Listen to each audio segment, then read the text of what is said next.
Ils n'étaient que trois ce jour-là autour de Jésus, sur la montagne, Pierre, Jacques et Jean, qui ont eu l'immense privilège de voir leur maître transfiguré.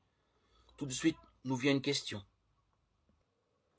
Généralement dans la Bible, un privilège inaugure une vocation. Quelle sera la leur?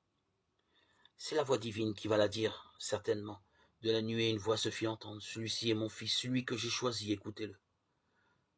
Comment ces trois disciples ont-ils interprété cette phrase du Père? Les trois formules, celui-ci est mon fils, celui que j'ai choisi, écoutez-le, étaient connues, mais dans des contextes différents. Les trois exprimaient autant du Christ, la diversité des portraits sur lesquels on imaginait le Messie, un roi, un serviteur, Messie non plus individuel mais collectif, un prophète. Tu es mon fils.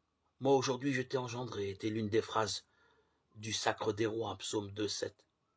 Choisi, c'est l'un des noms du serviteur de Dieu dont parle Isaïe dans les chants du serviteur.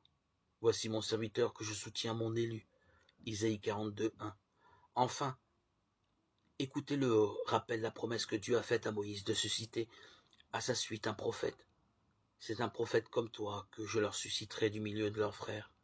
Je mettrai mes paroles dans sa bouche. Deutéronome 18,18. L'évangéliste Luc termine son récit en précisant: les disciples gardèrent le silence, et en ces jours-là, ils ne rapportèrent à personne rien de ce qu'ils avaient vu. On veut bien croire que leur vocation ne leur paraissait pas encore très clairement. Il leur faudra toute une maturation à la lumière de la résurrection et de la Pentecôte pour entrer dans le mystère et être capable d'en être les témoins.